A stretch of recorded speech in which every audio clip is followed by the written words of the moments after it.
Fox. This is Colonel Wilson, 37 Training Wing, here with Chief Blazier and here with airmen from around our wing. We're here today to celebrate the Air Force's 73rd birthday. Chief, what do you think of when you think of the Air Force's 73rd birthday? 73 years, sir.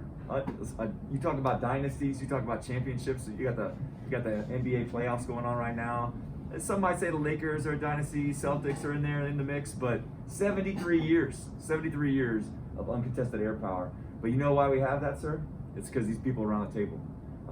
Nothing happens in our Air Force without the amazing people who raise their hands and swear to defend and protect our nation. So if we could, we'd like to spend some time and actually get to know a little bit of them this morning and celebrate them. So if you don't mind, tell us a little bit about yourself.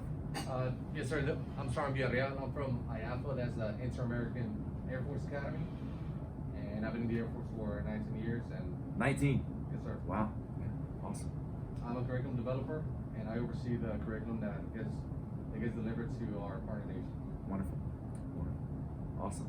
Thanks for being here this morning. Yes, sir.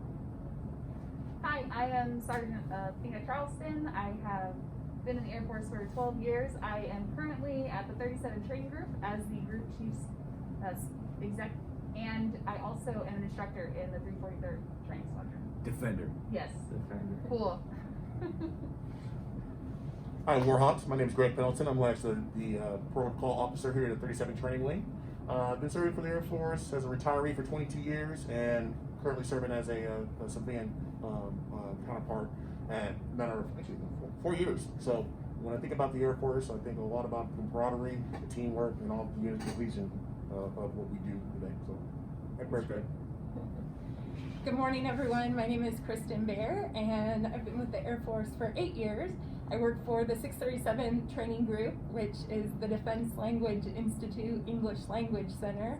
And I have the privilege of being in training and development. So I get to think about how to support our staff and instructors who are teaching our international military partners English.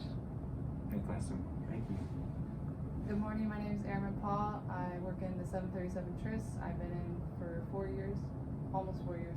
And I work in discharge processing, and I separate airmen in the civilian life. All right. Good morning. I also work at the Defensive Language Institute English Language Center. I currently work at the CSS, and I have been in for almost 2 years.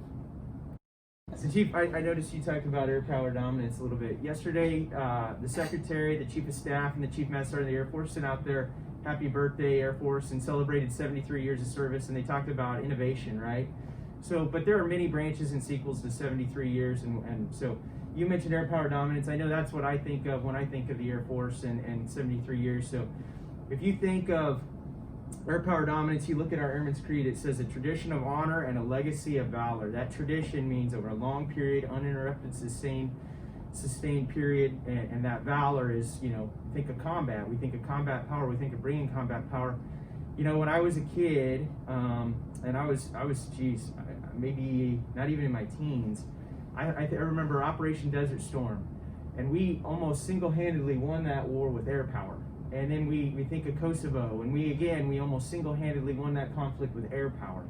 And that's what I think of today is that uninterrupted, non-competitive environment. But our Chief of Staff has talked a lot lately about competition and great power competition and making sure we stay ahead, and I think it's important that we always do that. But we have 73 years of uninterrupted air power dominance, and we want to continue that in perpetuity forever.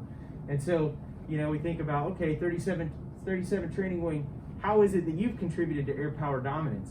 Well, how about the recruiting school? How about the recruiting school, and we teach all our recruiters how to bring our airmen into the service? And how about basic military training? 100% of our enlisted force goes through basic military training.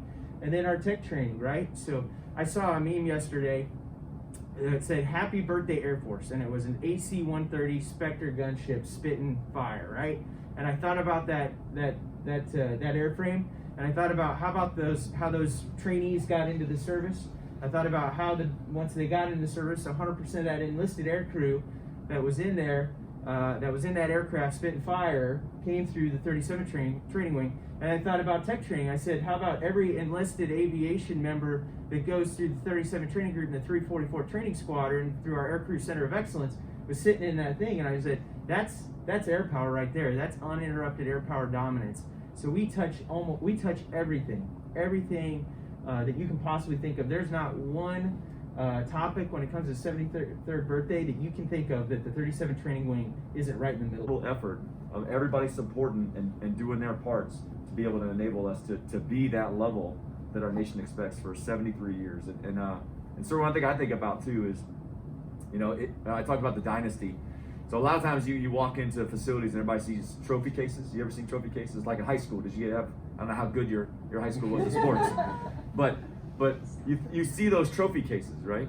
So you can imagine 73 championship titles right now for the Air Force. But none of those titles will impact what happens in the next conflict. That's right. Right? Like we have to always stay focused on the next, because our adversary, sir, as you talked about it, I think it was actually very pivotal. The first Gulf War, when we took the 4th largest military in the world at that time and decimated them very, very quickly, air power was a shockwave across the globe. Yeah. And it was a wake-up call, and that meant the competition was going to be more fierce. And that's the challenge we have today. And I think that's one fundamental thing I've seen through my time in the Air Force, sir, is airmen always answer the call. They always rise to the occasion. And I will tell you is, a lot of times don't underestimate somebody, right? Like all they need is the challenge and the opportunity. And man, and in many ways you give them that target and they're coming. It has been amazing to continue to see, and I know that's what we have for our future.